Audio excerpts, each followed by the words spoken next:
The hardest part of being invisible is discovering how quickly people decide what your life is worth. A cold autumn rain drifted across the streets of Portland as Sarah Mitchell tightened the zipper on her faded blue jacket and gently squeezed the small hand of her 8-year-old son, Noah. Together they hurried through the glass doors of Harbor Community Bank, bringing with them damp shoes, a worn leather folder filled with carefully organized documents, and the quiet hope that today might finally bring a different answer. Sarah had barely slept the night before. After finishing a late shift at a neighborhood grocery store, she had reviewed every bank statement, every pay stub, every expense, searching for one more way to convince the bank to approve a short extension on the mortgage payment that had become impossible after months of medical bills for the man who had raised her as his own daughter. She had rehearsed every sentence during the drive across town. She promised herself she would remain calm no matter what happened. Noah looked up at her with trusting eyes. "Will everything be okay, Mom?" he whispered. Sarah forced a gentle smile and brushed a raindrop from his forehead. "We will face today together. That is enough." Inside the lobby, customers waited beneath warm lights while soft piano music drifted through hidden speakers. Sarah approached the reception desk and quietly gave her name. A few minutes later she and Noah were invited into the office of Richard Collins, the branch manager. Richard sat behind a polished wooden desk, reviewing the file with practiced efficiency. His expression remained distant as he turned each page. Sarah explained that she had never missed a payment before the unexpected medical expenses. She described working 2 jobs, caring for Noah, and spending every free hour helping her elderly adoptive father through his final months. She was not asking for forgiveness. She was asking for time. Richard closed the folder with a quiet sigh. "Mrs. Mitchell," he said, "banks operate on financial evidence, not personal stories." Sarah nodded respectfully. "I understand. I only hope there might be some flexibility." Richard leaned back in his chair. "Hope is not part of our lending policy." His voice carried beyond the office just enough for nearby employees and waiting customers to hear. "People should think carefully before taking on responsibilities they cannot afford." The words settled over the lobby with uncomfortable silence. Sarah felt dozens of eyes briefly turn toward her before politely looking away again. Noah lowered his head and held tighter to his mother's hand. Sarah slowly gathered the papers without arguing. Her cheeks warmed with embarrassment, yet her voice remained steady. "Thank you for your time." She stood, placed the worn folder beneath her arm, and gently guided Noah toward the lobby. Before reaching the exit, a familiar ringtone echoed through the quiet bank. Sarah glanced at the screen. The caller identification displayed the name of a law office she did not recognize. She hesitated for only a moment before answering. "Mrs. Sarah Mitchell?" a calm voice asked. "This is Daniel Brooks from Brooks and Avery Estate Attorneys. We have been trying to reach you regarding the final instructions left by your adoptive father. There is an important matter concerning a family trust that requires your immediate attention. Would it be possible for you to visit our office this afternoon?" Sarah stopped walking. Rain continued tapping softly against the glass doors while the busy sounds of the bank seemed to fade into the background. She quietly answered, "Yes. I can be there." She ended the call without changing her expression, slipped the phone back into her pocket, smiled gently at Noah, and together they stepped into the steady rain, leaving behind a room where no one yet realized that the smallest phone call sometimes arrives carrying the greatest change of all. Sarah Mitchell drove across Portland with Noah quietly reading a library book in the passenger seat, while the windshield wipers moved steadily through the afternoon rain. Neither of them spoke very much. Sarah's thoughts remained fixed on the unexpected phone call that had arrived only moments after she had walked out of the bank carrying far more disappointment than hope. She had never heard of Brooks and Avery Estate Attorneys. Her adoptive father had lived a simple life in a modest farmhouse outside the city. He repaired clocks, volunteered at the community library, and believed that kindness was worth more than money.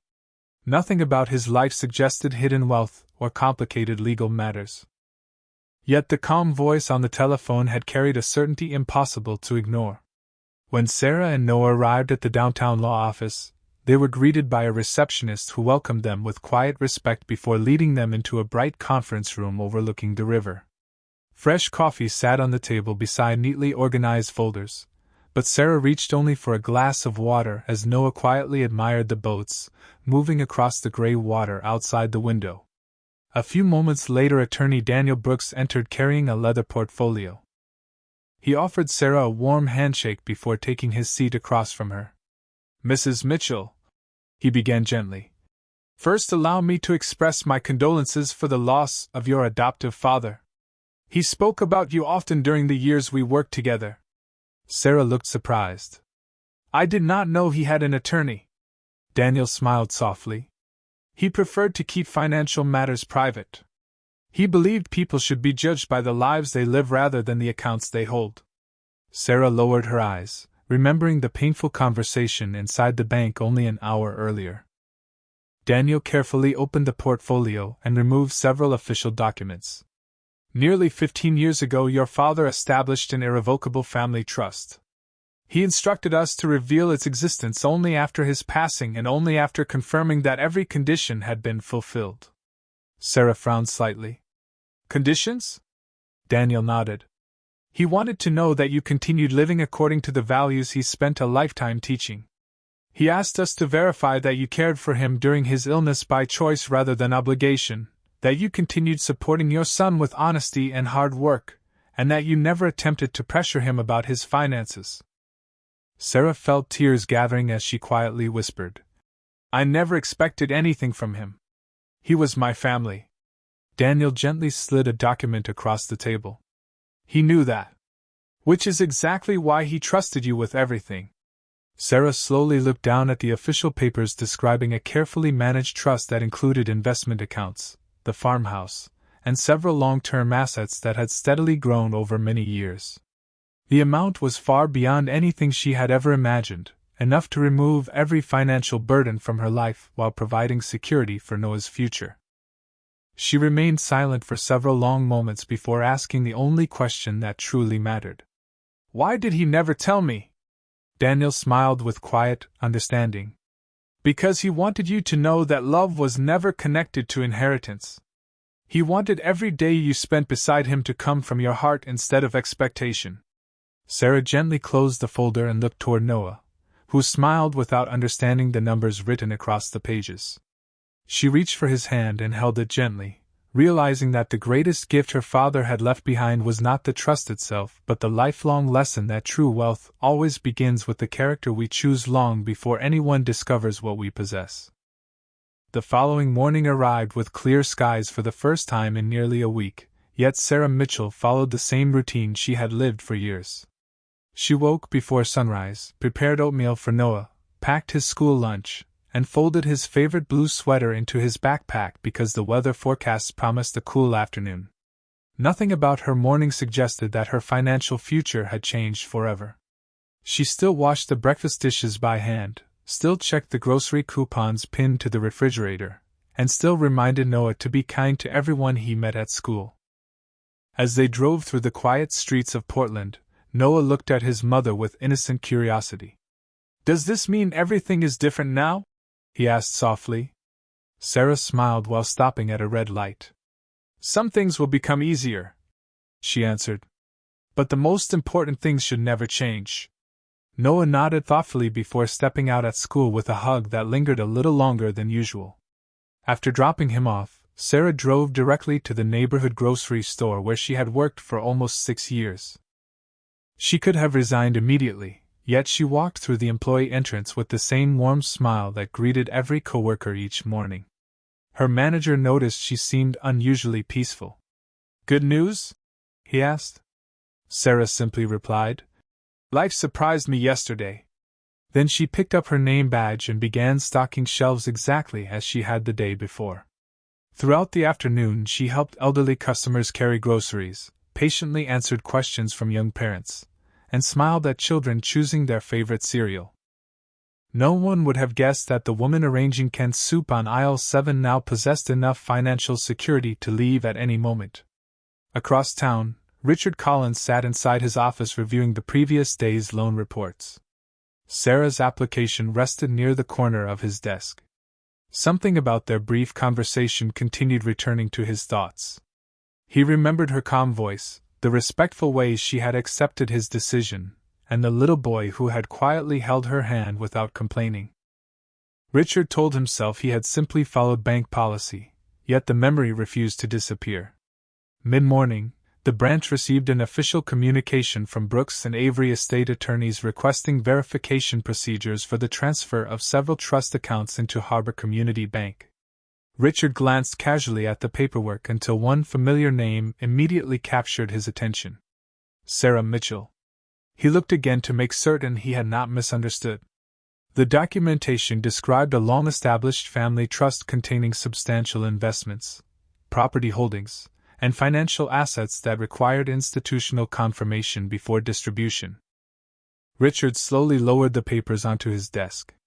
The woman who had stood in front of him carrying a worn leather folder had never mentioned any of this.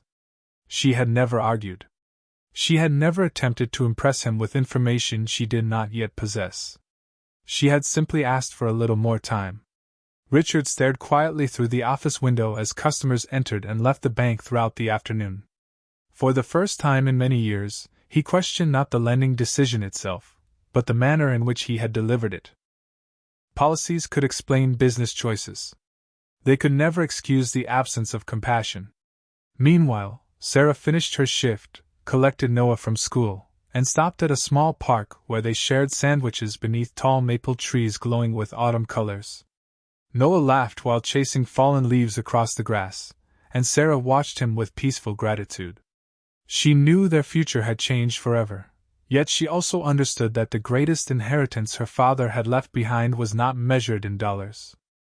It was the quiet strength to remain the same person regardless of what tomorrow might bring.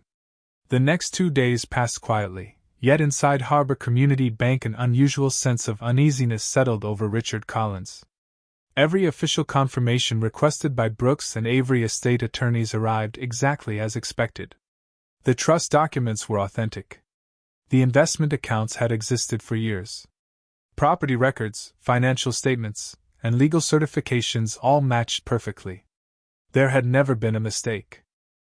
Sarah Mitchell had walked into the bank carrying the same dignity she always possessed. The only difference was that no one inside the branch had taken the time to see it. Richard remained alone in his office long after closing time, reading the documents again before carefully placing them inside a secure folder. His attention was drawn not to the financial figures but to one handwritten letter included among the legal papers. It had been written years earlier by Sarah's adoptive father, as part of his estate instructions. One sentence stood apart from the rest. "Please remember that my daughter has spent far more of her life giving than receiving." Richard slowly leaned back in his chair. He remembered the tired eyes of the woman sitting across from him. He remembered the little boy holding her hand without complaining. He remembered his own words echoing beyond the office door where customers and employees had quietly listened. For the first time in many years, the silence inside his office felt heavier than any difficult financial decision he had ever made. The following morning, Sarah visited Brooks and Avery estate attorneys once again to complete the remaining paperwork. Attorney Daniel Brooks patiently explained each document, while emphasizing that the trust had been structured to provide long-term security rather than sudden luxury. Sarah listened carefully before asking her first practical question. "Can part of the funds remain invested exactly as my father planned?" Daniel smiled warmly. "That is precisely what he hoped you would ask." Sarah nodded with quiet gratitude. She requested that the farmhouse remain untouched, explaining that too many family memories lived within its walls. She also asked about establishing a college education account for Noah before discussing anything she might purchase for herself. Daniel quietly observed that every decision reflected the same priorities her father had admired throughout his life. Later that afternoon, Sarah drove back to the grocery store for another ordinary shift. She still wore the same employee badge and greeted familiar customers with genuine kindness. When an elderly customer struggled to reach a heavy bag of rice from a lower shelf, Sarah immediately knelt beside her and offered help without hesitation. Nothing about her behavior suggested that her financial future had transformed only days earlier. Across town, Richard stood near the large front windows of the bank watching customers arrive throughout the morning. A young father entered carrying a sleeping toddler while filling out paperwork with one hand. An elderly couple patiently waited for assistance. A college student nervously approached the information desk. Richard realized that every person walking through those doors carried a story invisible to everyone else.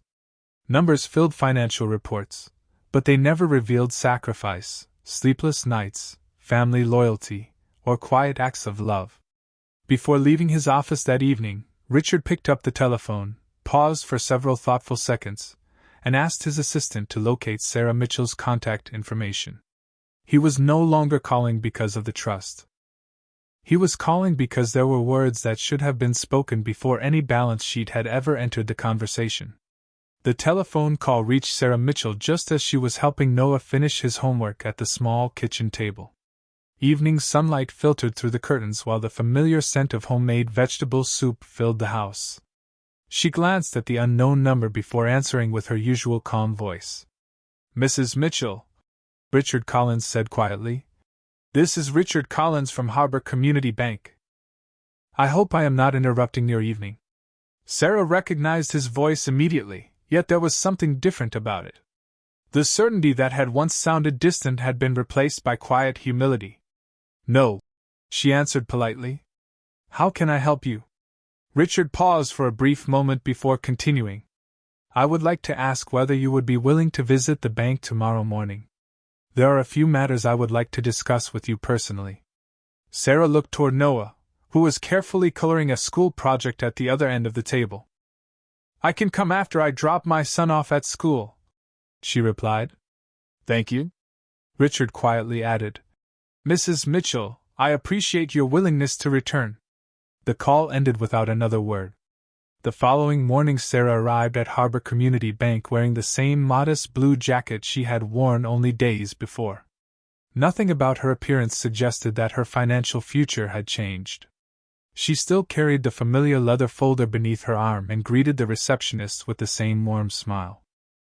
This time the atmosphere inside the branch felt noticeably different. Employees welcomed her respectfully, and instead of waiting in the public lobby, she was escorted directly into the conference room rather than the office where their first meeting had taken place. A round wooden table stood near large windows overlooking the quiet streets of Portland. There was no imposing desk separating two people. Richard entered carrying only a notebook and 2 cups of coffee. He placed one gently in front of Sarah before taking his seat across from her. For several silent moments neither of them spoke. Finally Richard folded his hands together and looked directly into her eyes. "Mrs. Mitchell," he began, "I have spent many years believing professionalism required emotional distance. Somewhere along the way I confused objectivity with indifference." Sarah listened quietly without interrupting. Richard continued, his voice calm but sincere. "After reviewing the trust documentation and learning more about your circumstances, I realized something much more important than the financial information itself. I realized I spoke to you without the respect every person deserves before any documents are reviewed." Sarah remained silent for another moment before softly answering. "The paperwork did not change who I was." Richard nodded immediately. "Exactly. That is the lesson I should have understood before you ever walked into my office." He took a slow breath before continuing. "I am deeply sorry for the way I treated you and for allowing my words to be heard by others in the branch. No customer should leave this bank carrying unnecessary embarrassment." Sarah looked through the window where autumn leaves drifted gently across the sidewalk. Then she smiled with quiet kindness. "Thank you for saying that." Richard seemed surprised by the simplicity of her response. Sarah continued gently, "I never wanted anyone to feel guilty. I only hope that next time another mother, another father, or another family walks through these doors asking for help, they are first treated with dignity." Richard lowered his eyes briefly before answering. "They will be."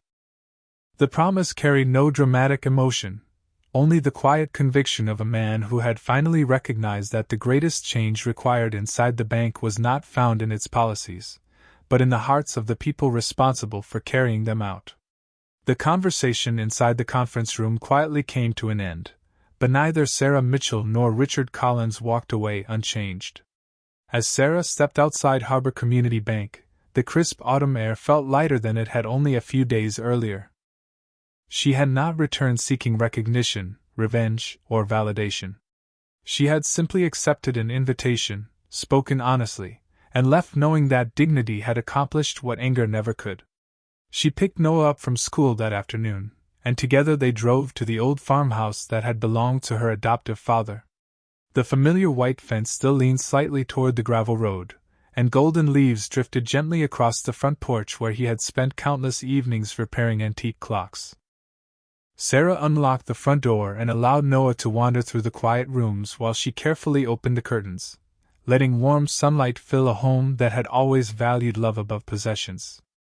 Every room carried memories. The small kitchen where her father had taught her to bake homemade bread. The workshop where he patiently explained that every broken clock deserved another chance before anyone decided it could never work again. The rocking chair beside the fireplace where he had read stories to Noah during long winter nights. Sarah understood that the trust he had created was never intended to change who she was. It was designed to protect the values he hoped would continue long after he was gone. Several weeks later she met once again with attorney Daniel Brooks to complete the final arrangements. Together they established a college education fund for Noah, restored the farmhouse, and created a charitable account supporting emergency assistance for single parents facing temporary financial hardship. Sarah insisted that the program remain practical rather than complicated. Small mortgage extensions, utility assistance, grocery support, and financial education would help families remain stable during difficult seasons without unnecessary embarrassment. Daniel quietly smiled because the plan reflected exactly the compassion her father had spent a lifetime teaching.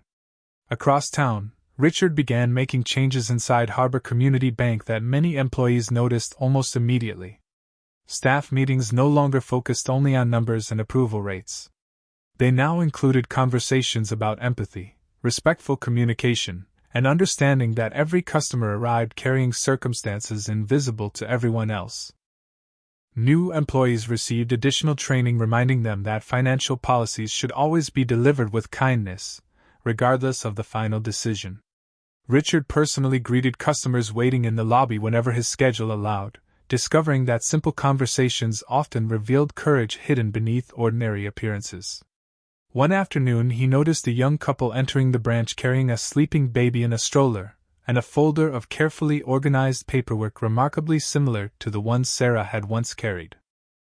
Instead of asking them to wait behind the crowded lobby, Richard walked forward himself, welcomed them with a warm smile, and invited them into a private meeting room where they could speak comfortably.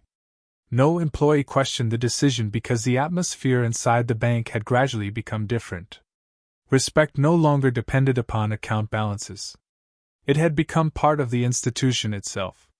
Later that evening Sarah and Noah stood together on the farmhouse porch watching the sunset settle across the quiet fields. Noah slipped his small hand into hers and looked toward the glowing horizon. "Grandpa would be happy," he whispered. Sarah smiled softly while the cool autumn breeze carried the scent of fresh pine through the evening air. "I think he already is," she answered. The farmhouse remained peaceful behind them, the future stretched gently before them, and somewhere across the city another family walked into a bank where they would first be greeted with kindness before anyone asked a single question about the numbers written on a page. Several months passed, and winter slowly surrendered to the first gentle signs of spring. Morning sunlight stretched across the streets of Portland while Sarah Mitchell unlocked the front door of the small community office she had quietly established inside a renovated building near the old neighborhood where she had grown up. A simple wooden sign beside the entrance read, "Family Bridge Resource Center." There were no polished marble floors, no expensive decorations, and no grand speeches waiting inside. Instead, there were comfortable chairs, fresh coffee, shelves filled with financial education guides, and a welcoming table where every visitor was greeted with the same respect Sarah had once wished to receive. She remembered standing inside the bank carrying fear hidden beneath quiet determination. She promised herself no parent entering this building would ever feel ashamed for asking for temporary help. The charitable fund created through her adoptive father's trust quickly became more than financial assistance. Volunteer accountants explained budgeting without judgment. Local attorneys donated hours helping families understand legal paperwork. Retired teachers tutored children after school while parents attended workshops about savings, home ownership, and responsible borrowing. Sarah insisted that every service begin with a simple conversation instead of a stack of forms. Across the city, Richard Collins continued transforming Harbor Community Bank one decision at a time. Employees noticed that he never rushed difficult conversations anymore. Whenever a customer entered carrying worn folders or anxious expressions, Richard reminded his staff that financial hardship should never become a reason to forget basic human dignity. His leadership slowly influenced the culture of the entire branch. Customer satisfaction improved, complaints declined, and younger employees often remarked that working at the bank now felt less like processing transactions and more like serving neighbors. One afternoon, Richard received an invitation to visit the Family Bridge Resource Center. He accepted without hesitation. As he stepped through the front entrance, he paused quietly while observing families talking with volunteers around bright wooden tables. Children laughed in a reading corner, while parents discussed practical financial plans over cups of coffee. The atmosphere carried hope rather than desperation. Sarah welcomed him with the same calm smile she had offered everyone else. She thanked him for coming before introducing him to several volunteers who had previously rebuilt their own lives after difficult financial seasons. Richard listened carefully as families described how a respectful conversation had restored confidence they believed they had lost forever. No one spoke about wealth. They spoke about encouragement, opportunity, and being treated like human beings. Before leaving, Richard noticed a framed photograph resting on a nearby bookshelf. It showed Sarah beside her adoptive father on the porch of the farmhouse years earlier. Both were smiling naturally while holding freshly picked apples from the old orchard behind the house. Beneath the picture rested a handwritten sentence in simple black lettering. "Kindness always earns interest beyond what money can measure." Richard stood silently for several moments before turning toward Sarah. "Your father built something extraordinary," he said quietly. Sarah gently shook her head. "He planted it," she answered. "Many people helped it grow." As Richard walked back toward his car beneath blooming cherry trees, he realized that genuine success could never be measured only by healthy balance sheets or profitable investments. Sometimes the most valuable legacy began with one ordinary person choosing compassion during someone else's hardest season. Inside the center, Sarah watched another young mother arrive carrying a tired toddler and a folder of unpaid bills. She walked forward with a warm smile before asking only one question. "How can we help you today?" And for the woman standing at the door, those gentle words already felt like the beginning of a brand new future. By the time summer arrived, the quiet work that had begun inside the Family Bridge Resource Center was reaching far beyond the neighborhood Sarah Mitchell had once believed she could help. Families who had received guidance during difficult months returned not because they needed assistance again, but because they wanted to volunteer beside the people who had encouraged them when life felt uncertain. Parents who had regained financial stability began teaching budgeting workshops. Small business owners donated office supplies. Local restaurants quietly provided meals for evening classes. What started as one woman's promise to honor her adoptive father's values slowly became a community where kindness multiplied without anyone asking for recognition. Sarah continued living with the same quiet routine that had carried her through years of uncertainty. She still drove the same dependable car. She still prepared breakfast for Noah every morning before school. She still visited the farmhouse every Sunday afternoon to water the flowers surrounding her father's favorite oak tree. Financial security had removed anxiety from her life, but it had never replaced gratitude. She often reminded Noah that having more resources simply meant having more opportunities to help others. Noah, now growing into a thoughtful young boy, listened carefully to every lesson. One Saturday he asked whether his grandfather would be proud of everything happening at the center. Sarah smiled while placing fresh flowers beside the old porch steps. "He would probably tell us there is still more work to do," she answered gently. Across the city, Harbor Community Bank had quietly earned a reputation unlike any other branch in the region. Customers frequently commented on the respectful atmosphere waiting for them the moment they entered the building. New employees quickly learned that every conversation began with patience before paperwork. Richard Collins often reminded his staff that every financial decision affected real families whose stories could never be summarized by numbers alone. One afternoon, a regional banking executive visited the branch after hearing unusually positive customer feedback. After observing the lobby for several hours, she asked Richard what training program had produced such remarkable results. Richard smiled thoughtfully before answering. We stopped teaching people how to process customers and started teaching them how to welcome neighbors.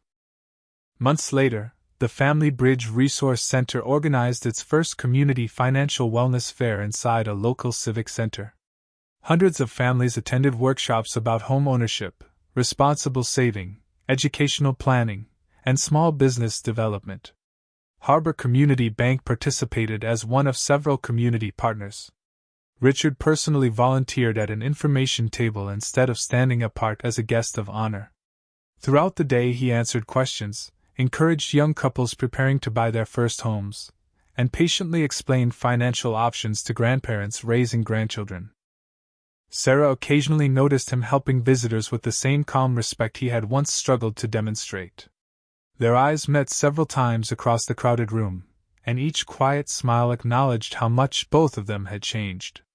As the event drew to a close, Noah climbed onto the small stage to thank the volunteers who had given their time throughout the weekend.